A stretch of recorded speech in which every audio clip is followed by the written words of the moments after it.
નમસ્કાર વિદ્યાર્થી મિત્રો, પરેશ પુરોહિત યુટ્યુબ ચેનલમાં સર્વે મિત્રોનું ફરીથી અહીંયા હાર્દિક સ્વાગત છે. મિત્રો, આપણે ધોરણ 11માં જે અત્યારે લાસ્ટમાં રેડોક્સ પ્રક્રિયાઓ ચેપ્ટર ચાલુ છે, એ ચેપ્ટરમાં રેડોક્સ પ્રક્રિયાના જે પ્રકાર છે જેના વિશે થોડું ડિસ્કશન કરેલું છે. તો એ રેડોક્સ પ્રક્રિયાઓ વિવિધ પ્રકારની હોઈ શકે છે. એ રેડોક્સ પ્રક્રિયા યા તો રેડોક્સ પ્રક્રિયામાં સંયોગીકરણ પ્રકારની પણ હોઈ શકે, તેમાં વિઘટન પણ થઈ શકે, તેમાં વિષમીકરણ પ્રકારની પ્રક્રિયાઓ પણ હોઈ શકે છે. સાથે સાથે એક બીજો પ્રકાર પણ આપણે સમજવાનો છે જેને વિસ્થાપન પ્રકારની રેડોક્સ પ્રક્રિયાઓ કહી શકાય. મિત્રો, તો અહીંયા જે ઉપર લખું છું એ પેજ નંબર લખું છું, એટલે પેજ નંબર વાઇઝ તમે એને દર્શાવી શકશો. મિત્રો, આ એક પેજ નંબર 1 છે. ઓકે, કારણ કે બોર્ડ ચેન્જ થશે એટલે આપણે ભૂસી કાઢીશું, તો આને પેજ નંબર 1માં તમારે લખવાનું રહેશે સાથે સાથે. તો પહેલું લાસ્ટ જે પ્રકાર છે, ચોથો પ્રકાર, બાકીના 3 પ્રકાર આપણે ભણી ગયા છીએ. ચોથો પ્રકાર એવો છે કે વિસ્થાપન પ્રકારની પ્રક્રિયાઓ, રેડોક્સ પ્રક્રિયાઓ. આપણે એવું લખી દઈએ ટાઇટલ એનું કે ભાઈ વિસ્થાપન પ્રક્રિયા અથવા તો વિસ્થાપન પ્રકારની રેડોક્સ પ્રક્રિયા. તો વિસ્થાપન પ્રક્રિયા કોને કહેવાય મિત્રો? એને એવું કહી શકાય સબસ્ટિટ્યુશન રિએક્શન અથવા તો વિસ્થાપન પ્રક્રિયાઓ. તો વિસ્થાપન પ્રક્રિયાનો મતલબ શું થશે કે જેમાં કોઈ એક સંયોજન હોય આપણી પાસે, એ સંયોજનમાં રહેલા કોઈ એક પરમાણુનું વિસ્થાપન બીજા સમૂહના પરમાણુ વગેરે વડે થાય. એનું એક એક્ઝામ્પલ સમજીએ. ધારો કે આપણે એવું કહી દઈએ કે સંયોજનના પરમાણુ કે આયન, આપણે એવું લખી દઈએ કોઈ એક સંયોજન હોય તો એ સંયોજનના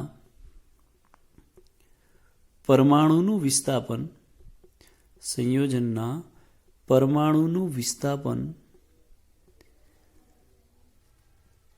બીજા પરમાણુ વડે થાય. આપણે એવું લખી દઈએ બીજા પરમાણુ વડે થાય તેવી પ્રક્રિયાને વિસ્થાપન પ્રક્રિયા કહે છે. સિમ્પલ છે કે સંયોજનના પરમાણુનું વિસ્થાપન બીજા કોઈ પરમાણુ વડે થતું હોય તો એને વિસ્થાપન પ્રક્રિયા કહેવાય. ધારો કે એક્ઝામ્પલ તરીકે આપણી પાસે કોઈ પ્રક્રિયા એવી છે કે જેમાં x + yz લખીએ છીએ આપણે. તો અહીંયા તમે જોઈ શકો છો મિત્રો કે x એ આપણો એક ઘટક છે અને yz એક સંયોજન છે.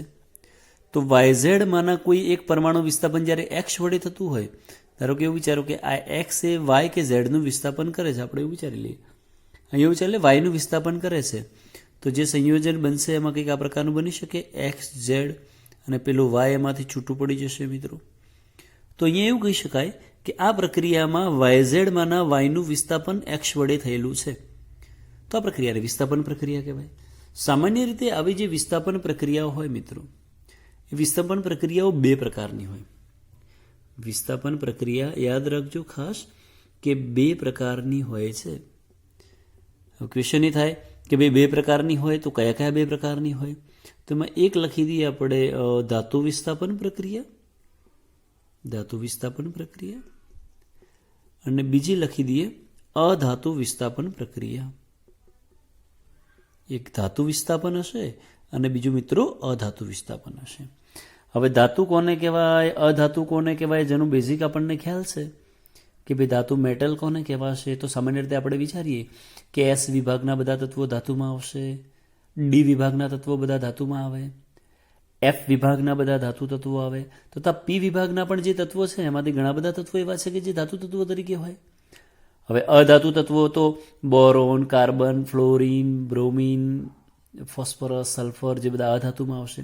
તો પહેલું આપણે ડિસ્કશન એ કરી નાખીએ મિત્રો કે ભાઈ ધાતુ વિસ્થાપન કયા પ્રકારે થાય અથવા શું હોય અથવા એમાં શું અભ્યાસ કરવાનો છે. તો જનરલી આ ધાતુ વિસ્થાપન જે પ્રક્રિયાઓ છે મિત્રો, એ ધાતુ વિસ્થાપન પ્રક્રિયાઓનો જે ઉપયોગ આપણને ક્યાં થશે? ક્વેશ્ચન આ થાય. તો ધાતુ વિસ્થાપન જે પ્રક્રિયા છે એનો ઉપયોગ મોટે ભાગે ધાતુના શુદ્ધિકરણમાં અથવા ધાતુ કર્મ વિધિમાં થતો હોય છે. સ્પેશિયલ યાદ રાખજો કે ધાતુ વિસ્થાપન પ્રક્રિયાનો જે ઉપયોગ છે આપણને મેટલર્જી એટલે કે ધાતુ કર્મ વિધિમાં થતો હોય છે. ધાતુ કર્મ વિધિ કરીને આખું આપણે ચેપ્ટર આવશે ધોરણ 12માં કે જેમાં જે ધાતુ હોય એ અશુદ્ધ સ્વરૂપમાંથી શુદ્ધ સ્વરૂપમાં મેળવવી હોય તો એ વખતે એના માટે શું કરવામાં આવે છે? અને ધાતુ કર્મ અથવા કઈ પદ્ધતિ દ્વારા કરવામાં આવે છે એને ધાતુ કર્મ ધોરણ 10માં પણ આપણે અભ્યાસ કરી ચૂક્યા છીએ. તો ધાતુ વિસ્થાપનમાં શું થાય તો એના કેટલાક એક્ઝામ્પલ દ્વારા સમજીએ. કે ધારો કે આપણી પાસે એક CuSO4 નું દ્રાવણ છે, આપણે એના એક્ઝામ્પલથી સમજીએ. કે એક્ઝામ્પલ તરીકે આપણી પાસે CuSO4 એક્વસ છે. મતલબ એવું કહી શકાય કે CuSO4 નું જલીય દ્રાવણ છે અને એની પ્રક્રિયા જ્યારે હું Zn સોલિડ સાથે કરું મિત્રો તો એમાં એવું થાય કે આ CuSO4 જે છે એમાં બે આયન થઈ શકે કે Cu+2 અને SO4-2 આવા બે આયન હોય. ઓકે, અથવા એવું કહી શકાય કે એમાં ધાતુ તરીકે Cu2+ હશે અને અહીંયા ધાતુ આપણી પાસે કઈ છે Zn છે. તો આ જે Zn છે એ આ SO4 સાથે જઈને જોડાઈ જાય છે મિત્રો. તો જ્યારે CuSO4 ના SO4 સાથે જઈને જોડાય છે તો એમાંથી કંઈક આવું સંયોજન બનાવે ZnSO4 એક્વસ બની જાય અને વત્તા પેલું Cu છૂટું પડે છે. અહીંયા તમે જોઈ શકો કે Cu નો ઓક્સિડેશનાંક +2 છે, Zn નો ઓક્સિડેશનાંક 0 છે. અહીંયા Zn નો ઓક્સિડેશનાંક +2 થાય અને Cu નો ઓક્સિડેશનાંક 0 થઈ જાય. તો આપણે જો મિત્રો અહીંયા એવું વિચારવા જઈએ તેવું સમજણ પડે કે Zn જે છે એ ઓક્સિડેશનાંક 0 માંથી ZnSO4 માં +2 માં જાય છે. એટલે એવું કહેવાય કે એના ઓક્સિડેશનાંક 0 માંથી +2 માં જવું એટલે ઓક્સિડેશનાંકમાં વધારો થવો, તો એ પ્રક્રિયાને ઓક્સિડેશન કહેવાય. અને Cu2+ હોય એમાંથી Cu0 માં જાય છે તો એ પ્રક્રિયાને આપણે એવું કહી શકીએ કે રિડક્શન અર્ધ પ્રક્રિયા છે. તો આને રેડોક્સ પ્રક્રિયા કહી શકાય. પણ મહત્વનું એ છે કે આમાં CuSO, બિલકુલ ધ્યાનથી સમજજો મિત્રો, એકદમ સરળ છે કે ધારો કે CuSO4 ના Cu2+ આયનનું વિસ્થાપન Zn દ્વારા થાય. કોના દ્વારા થાય? Zn. તો એ Zn પેલા સાથે જોડાઈને ZnSO4 બનાવે છે અને Cu2+ નું રૂપાંતર Cu માં થાય છે. એવી જ કોઈ બીજી પ્રક્રિયા લખવી હોય તો આપણે એવી પણ લખી શકીએ કે ધારો કે આપણી પાસે Cr2O3 એક્વસ છે, Cr2O3 એક્વસ, અને એની પ્રક્રિયા હું એલ્યુમિનિયમ સોલિડ સાથે કરું છું. કોના સાથે કરું મિત્રો? Aluminium solid. તો અહીંયા તમે જોઈ શકો છો કે એલ્યુમિનિયમનો ઓક્સિડેશનાંક આપણી પાસે 0 છે, એલ્યુમિનિયમનો ઓક્સિડેશનાંક 0 હોય. અહીંયા ક્રોમિયમનો ઓક્સિડેશનાંક તમે શોધશો તો +3 થશે. તો અહીંયા એલ્યુમિનિયમ દ્વારા Cr નું વિસ્થાપન થશે, આમાં જે રહેલો Cr નું વિસ્થાપન થાય. તો મતલબ કે આવું સંયોજન બની શકે, Al2O3 એક્વસ બની જશે અને વત્તા મિત્રો પેલું ક્રોમિયમ ત્યાંથી છૂટું પડી જશે જેની સંખ્યા 2 હશે. એ અહીંથી જોઈ શકો તમે કે ક્રોમિયમની સંખ્યા કેટલી છે મિત્રો? 2 છે. તો Cr2O3 ની Al સાથેની પ્રક્રિયાથી Al2O3 વત્તા Cr બનશે. અહીંયા એલ્યુમિનિયમનો ઓક્સિડેશનાંક +3 થશે અને ક્રોમિયમનો ઓક્સિડેશનાંક 0 થાય. ઓકે, તો અહીંયા Cr2O3 માંથી Cr બને છે એ રિડક્શન પ્રક્રિયા છે, Al માંથી Al2O3 બને છે ઓક્સિડેશન પ્રક્રિયા છે. અહીંયા મહત્વનું સમજવાનું મિત્રો એ છે કે Al દ્વારા અહીંયા આપણે જોઈ શકીએ છીએ કે અહીંયા આપણી પાસે જે એલ્યુમિનિયમ છે એ એલ્યુમિનિયમ દ્વારા Cr2O3 માંના ક્રોમિયમનું વિસ્થાપન થાય છે. એટલે એવું કહી શકાય ધાતુ વિસ્થાપન. એક ધાતુ દ્વારા બીજી ધાતુનું વિસ્થાપન થાય છે એવું આપણે અહીંયા જોઈ શકીએ છીએ. પણ સમજવાની વાત એ છે કે કઈ ધાતુ કોનું વિસ્થાપન કરી શકે. તો અહીંયા મિત્રો સમજવાનું ખાસ કે એલ્યુમિનિયમમાંથી Al3+ બને છે તો એની ઓક્સિડેશન પ્રક્રિયા થાય છે. અને હંમેશા યાદ રાખવાનું કે જ્યારે જ્યારે પણ કોઈનું ઓક્સિડેશન થાય છે તો યાદ રાખવું કે પોતે ઇલેક્ટ્રોન ગુમાવવાનો પ્રયત્ન કરે છે અને જ્યારે રિડક્શન થાય છે તો પોતે ઇલેક્ટ્રોન મેળવવાનો પ્રયત્ન કરે છે. તો અહીંયા Cr2O3 માં Cr+3 છે અને એમાંથી 0 થાય છે તો ક્રોમિયમ 3+ ઇલેક્ટ્રોન મેળવીને Cr માં રૂપાંતર પામે છે, જ્યારે Al ઇલેક્ટ્રોન ગુમાવીને Al3+ માં રૂપાંતર પામે છે. તો કોઈ એક ધાતુ ઇલેક્ટ્રોન ગુમાવવાનો પ્રયત્ન કરે છે તો બીજી ધાતુ ઇલેક્ટ્રોન મેળવવાનો પ્રયત્ન કરે છે. તો હંમેશા યાદ રાખજો કે જે ધાતુ ઇલેક્ટ્રોન ગુમાવવાનો પ્રયત્ન કરે છે, મતલબ જેમ કે જેનું ઓક્સિડેશન થાય છે, આપણે એવું કહી શકીએ, તો યાદ રાખવાનું ખાસ કે અહીંયા જે ધાતુ પોતે ઓક્સિડેશન પામે છે એ ધાતુ ઇલેક્ટ્રોન ગુમાવવાની ક્ષમતા ધરાવે છે, જ્યારે આ જે ધાતુ રિડક્શન પામે છે ઇલેક્ટ્રોન મેળવવાની ક્ષમતા ધરાવે છે. તો અહીંયા એવું લખી શકાય કે આપણે એવું કહી શકાય કે ભાઈ જેની ઇલેક્ટ્રોન ગુમાવવાની ક્ષમતા, આ પ્રક્રિયા ત્યારે જ થઈ શકે કે ખાસ યાદ રાખવાનું કે કોઈ ધાતુની ઇલેક્ટ્રોન ગુમાવવાની ક્ષમતા, આવું આપણે લખી શકીએ કે કોઈ ધાતુની, અહીંયા લખી દઈએ, કોઈ ધાતુની ઇલેક્ટ્રોન ગુમાવવાની ક્ષમતા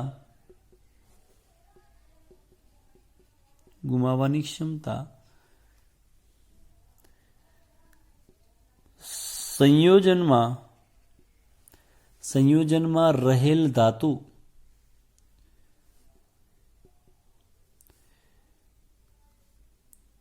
જે ઇલેક્ટ્રોન મેળવવાની છે તેના કરતાં વધારે છે, તેના કરતાં વધારે છે. એનો મતલબ કે કોઈ એક ઇલેક્ટ્રોન ગુમાવવાનો પ્રયત્ન કરતો હોય તો બીજો ઇલેક્ટ્રોન મેળવવાનો પ્રયત્ન કરતો હોય. તો અહીંયા મિત્રો હું ફરી સમજાવી દઉં તમને કે ભાઈ આપણી પાસે વિસ્થાપન પ્રક્રિયા છે. સંયોજનના પરમાણુનું વિસ્થાપન બીજા પરમાણુ વડે થાય છે. એમાં આપણે ઉદાહરણ પણ લખ્યું છે. બે પ્રકારની હોય, ધાતુ વિસ્થાપન પ્રક્રિયા અને અધાતુ વિસ્થાપન પ્રક્રિયા. તો જનરલી ધાતુ વિસ્થાપન એ ધાતુ કર્મવિધિમાં આપણને કામ આવે છે. એનું એક એક્ઝામ્પલ આપણે એવું સમજાવ્યું છે કે CuSO4 ની પ્રક્રિયા જ્યારે Zn સાથે કરો છો તો એમાંથી ZnSO4 વત્તા કોપર બને છે, જેમાં કોઈ એક ધાતુનું ઓક્સિડેશન થાય તો બીજી ધાતુનું રિડક્શન થાય છે. અહીંયા આપણે જોઈ શકીએ છીએ કે Zn ધાતુનું ZnSO4 માં રૂપાંતર થાય, જેનું ઓક્સિડેશન થાય, અને CuSO4 માં રહેલી Cu2+ ધાતુ છે જે ઓલરેડી પહેલાં ઓક્સિડેશન પામેલી છે એ હવે અહીંયા રિડક્શન પામે છે. એ જ રીતે Cr2O3 ની પ્રક્રિયા જ્યારે એલ્યુમિનિયમ સાથે કરવામાં આવે છે તો Cr2O3 માંથી Cr બને છે અને Al માંથી Al2O3 બને છે. તો અહીંયા એલ્યુમિનિયમ ઓક્સિડેશન પામે છે જ્યારે Cr2O3 રિડક્શન પામે છે. તો આ પ્રકારે જ્યારે કોઈ ધાતુની ઇલેક્ટ્રોન ગુમાવવાની ક્ષમતા એ સંયોજનમાં રહેલા ધાતુ કે જે ઇલેક્ટ્રોન મેળવવાની ક્ષમતા છે તેના કરતાં હંમેશા વધારે હોય છે. તો જ આ પ્રકારે વિસ્થાપન પ્રક્રિયા આપણે જોઈ શકીએ છીએ મિત્રો. તો અહીંયા તમે જે પણ આપણે રાખેલું છે એનો ફોટો પણ ગ્રુપમાં મોકલી દઈશું, તો એમાંથી પણ તમે લખવું હોય તો મિત્રો લખી શકો છો.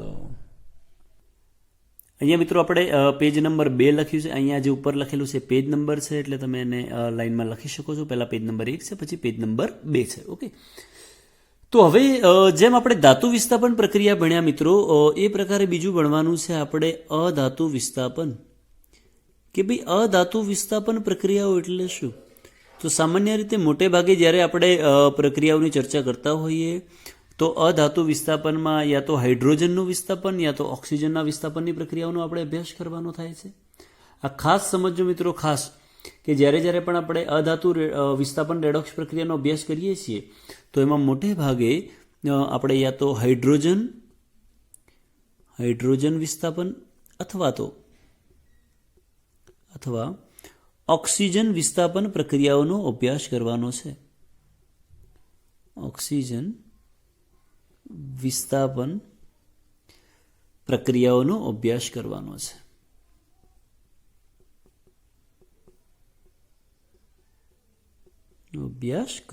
છે. અને સમજાઈ જવું છે મિત્રો, એકદમ સરળ છે, સિમ્પલ છે, ફટાફટ આપણને સમજણ પડી જશે કે ભાઈ અધાતુ વિસ્થાપન હોય તો હાઇડ્રોજન પણ અધાતુ તરીકે છે અને ઓક્સિજન પણ અધાતુ તરીકે છે. પણ આપણે હાઇડ્રોજનવાળી પ્રક્રિયાઓનો થોડો વધારે અભ્યાસ કરીશું પેલા ઓક્સિજનની સાપેક્ષમાં. ધારો કે કોઈ ધાતુ હોય, જેમ કે એક્ઝામ્પલ તરીકે એના થોડા એક્ઝામ્પલ જોઈએ એટલે વધારે આઈડિયા આવશે. કે કોઈ એક્ઝામ્પલ તરીકે આપણે સોડિયમ ધાતુ લઈ લઈએ મિત્રો, અને એ સોડિયમ ધાતુની જ્યારે H2O સાથે પ્રક્રિયા કરવામાં આવે છે, સોડિયમ ધાતુ એટલે સ્વભાવે બેઝિક હોય મિત્રો, એની જ્યારે H2O સાથે પ્રક્રિયા, અહીંયા સોડિયમનો ઓક્સિડેશનાંક 0 છે, તો H2O સાથે પ્રક્રિયા કરી અને એમાંથી NaOH એટલે કે સોડિયમ હાઇડ્રોક્સાઇડ બનાવે છે. અને એ સોડિયમ હાઇડ્રોક્સાઇડની સાથે એમાંથી H2 ગેસ પણ મુક્ત થાય છે. તો અહીંયા તમે જોઈ શકો કે હાઇડ્રોજન ઓક્સિડેશનાંક 0 છે, સામે અહીંયા હાઇડ્રોજન ઓક્સિડેશનાંક +1 થાય છે મિત્રો.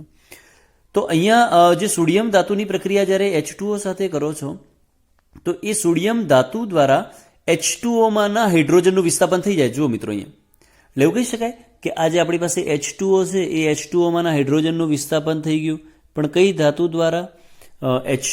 સોડિયમ ધાતુ દ્વારા. એટલે અધાતુનું વિસ્થાપન, હાઇડ્રોજનનું વિસ્થાપન. એ જ પ્રકારે ધારો કે આપણે બીજી એક પ્રક્રિયાનું ડિસ્કશન કરીએ, જેમ કે Zn સોલિડ હોય. મિત્રો સમજો આ પ્રક્રિયાને બધીને. Zn સોલિડ હોય એની પ્રક્રિયા કરી નાખીએ આપણે HCl સાથે, કે જેમાં તમે વિચારી શકો કે Zn હોય તો એનો ઓક્સિડેશનાંક 0 હોય, અહીંયા હાઇડ્રોજન +1 હોય છે, ક્લોરિન -1 હોય. એની પ્રક્રિયા કરો તો અહીંયા બેલેન્સિંગ માટે આપણે 2 કરી દઈએ તો ZnCl2 બનાવે છે. અને ZnCl2 બનાવે પણ એની સાથે એમાંથી H2 ગેસ મુક્ત થાય છે મિત્રો. શું મુક્ત થાય છે? H2 gas. તો એવું કહી શકાય કે ઝિંક ધાતુની પ્રક્રિયા HCl સાથે કરવાથી ZnCl2 + H2 બને છે. તો બંને પ્રક્રિયાઓ તમે અહીંયા જે મિત્રો લખી છે, બંને પ્રક્રિયામાં એવું જોઈ શકો કે એકમાં H2Oમાંના હાઇડ્રોજનનું વિસ્થાપન થયેલું છે, બીજામાં HCl-માંના હાઇડ્રોજનનું વિસ્થાપન થયેલું છે. પણ એ બંને જે પ્રક્રિયાઓ કરી છે બંનેમાં ધાતુ સાથે પ્રક્રિયા કરેલી છે, પણ વિસ્થાપન કોનું થયું છે? અધાતુનું. અને એ બંને જે અધાતુ છે એ હાઇડ્રોજન જ વિસ્થાપન પામેલી છે. એકદમ સિમ્પલ અને સરળ છે. એટલે એનો મતલબ એવું થાય ને મિત્રો અહીંયા કે અહીંયા જે હાઇડ્રોજન છે H+1, તમે અહીંયા જોઈ શકો છો કે અહીંયા H+1 છે એમાંથી 0 બને છે. હાઇડ્રોજન +1 છે જેમાંથી શું બને છે? 0. એટલે હાઇડ્રોજનનું અહીંયા એવું કહી શકાય કે રિડક્શન થાય છે મિત્રો. હાઇડ્રોજનનું શું થાય છે? રિડક્શન. અહીંયા પણ તમે જુઓ H+1માંથી 0 થાય છે, એટલે પણ અહીંયા પણ હાઇડ્રોજનનું શું થઈ જાય? રિડક્શન થાય છે. અને પેલી ધાતુ હોય એનું ઓક્સિડેશન થાય છે. તો જેનું ઓક્સિડેશન થતું હોય મિત્રો હંમેશા ઇલેક્ટ્રોન ગુમાવવાનો પ્રયત્ન કરતા હોય, અને જેનું રિડક્શન થતું હોય ઇલેક્ટ્રોન મેળવવાનો પ્રયત્ન કરતા હોય. તો અહીંયા બંને પ્રક્રિયામાં આપણે એવું વિચારી શકીએ કે હાઇડ્રોજન ઇલેક્ટ્રોન મેળવવાનો પ્રયત્ન કરે છે, જ્યારે સોડિયમ અને Zn ઇલેક્ટ્રોન ગુમાવવાનો પ્રયત્ન કરે છે. એ આપણને મિત્રો અહીંયા સમજાઈ શકે છે એકદમ સરળતાથી. ઓકે, તો આ બે પ્રક્રિયાઓ રહેશે અધાતુ વિસ્થાપનની. ત્યારબાદ ઘણીવાર એવું હોય કે કેટલી ખૂબ જ સક્રિય જે હોય જેમ કે અધાતુ, જેમ કે ફ્લોરિન. અહીંયા આપણે એવું લખીએ, સ્પેશિયલ સેન્ટેન્સ યાદ રાખજો, ખાસ અગત્યનું છે કે ભાઈ ફ્લોરિન એ ખૂબ જ સક્રિય, આપણે લખી દઈએ કે ફ્લોરિન ખૂબ જ સક્રિય અધાતુ હોવાથી, ખૂબ જ સક્રિય કેવી છે? એ અધાતુ છે. અને અધાતુ હોવાને કારણે પાણીમાંના ઓક્સિજનને વિસ્થાપિત કરે છે. પાણીમાંના ઓક્સિજનને વિસ્થાપિત કરે છે એવું લખી દઈએ. પણ આપણે એનું એક્ઝામ્પલ લખીએ એટલે થોડું આપણને આઈડિયા આવે કે શું કહેવા માંગે છે. કે ધારો કે આપણી પાસે H2O હોય, H2O લિક્વિડ, અને એ H2O લિક્વિડની પ્રક્રિયા કરી દઈએ આપણે ફ્લોરિન સાથે. અને ફ્લોરિન જનરલી ગેસિયસ અવસ્થામાં હોય. તો H2O લિક્વિડની પ્રક્રિયા જ્યારે મિત્રો ફ્લોરિન ગેસ સાથે કરવામાં આવે છે તો એમાંથી HF બનશે અને સાથે ઓક્સિજન છૂટું પડે. શું બનશે મિત્રો? HF. અહીંયા આપણે લખી દઈએ HF બને છે એક્વસ, અને વત્તા સાથે એમાંથી ઓક્સિજન ગેસ મિત્રો છૂટો પડે છે. આ પ્રક્રિયાને મારે બેલેન્સિંગ કરવી હોય કદાચ, તો બેલેન્સિંગ કરવા માટે આપણે એક કામ કરીએ મિત્રો, આ પ્રકારે કરીશું તો બેલેન્સિંગ થઈ જાય છે. અહીંયા તમે જુઓ કે ઓક્સિજનનો ઓક્સિડેશન આંક -2 થાય, ફ્લોરિન 0, અહીંયા ફ્લોરિન -1, ઓક્સિજન 0. તો ઓક્સિજન -2માંથી 0, અહીંયા ઓક્સિજનનો ઓક્સિડેશન આંક મિત્રો -2માંથી 0 થાય છે. એનો મતલબ કે ઓક્સિડેશન પ્રક્રિયા થાય છે. અને ફ્લોરિન 0માંથી -1 એટલે રિડક્શન થાય છે. એમ પણ તમને એ ખબર છે કે ફ્લોરિનની વિદ્યુત ઋણતા એ પેલા ઓક્સિજન કરતાં પ્રમાણમાં વધારે હોય, એટલે જેની વિદ્યુત ઋણતા વધારે હોય ઇલેક્ટ્રોન મેળવવાનો પ્રયત્ન કરે, રિડક્શન પામે, અને બીજાને શું કરે? ઓક્સિડેશન કરે. તો અહીંયા મિત્રો આપણે એ જોઈ શકીએ છીએ કે અહીંયા H2Oમાંના ઓક્સિજનનું જો આપણે વિસ્થાપન કરવું હોય તો ફ્લોરિન વડે જ શક્ય બને છે. કારણ કે વિદ્યુત ઋણતાની વાત કરીએ તો ફ્લોરિનની વિદ્યુત ઋણતા વધારે હોય, પછી બીજા નંબરમાં ઓક્સિજન આવે છે. અને ઓક્સિજન પછી આપણે કેવું હોય તો ક્લોરિન આવશે, પછી નાઇટ્રોજન આવશે. તો એનો મતલબ કે અહીંયા જો ઓક્સિજનનું વિસ્થાપન કરવું હોય તો એના કરતાં વધારે વિદ્યુત ઋણ પરમાણુ જોઈએ તો એ માત્ર ને માત્ર કોણ છે? ફ્લોરિન. બીજી કોઈ એવી અધાતુ નથી કે જેની વિદ્યુત ઋણતા ઓક્સિજન કરતાં વધારે હોય. ઓકે, એટલે અહીંયા આપણે આજે મિત્રો વિસ્થાપન પ્રક્રિયાઓનો અભ્યાસ કર્યો. એ પછી ધાતુ વિસ્થાપન હોય કે પછી અધાતુ વિસ્થાપન હોય, એકદમ સરળ અને સિમ્પલ છે મિત્રો, આપણને આવડી જાય એ પ્રકારનું જ છે. અહીંયા બિલકુલ ધ્યાનથી તમે આ જે પેજ છે મિત્રો એને પોઝ કરીને લખી શકો છો. પહેલું પેજ છે એનો પણ હું તમને વોટ્સઅપ ગ્રુપ મોકલી દઈશ, એટલે ધ્યાનથી એને તમે લખવું હોય તો લખી શકો છો. તો મિત્રો ઘરે રહીને ખાસ અભ્યાસ કરજો રેડોક્સ પ્રક્રિયાઓનો, દરેક મિત્રો ધ્યાનથી વાંચજો. ચલો, થેન્ક યુ.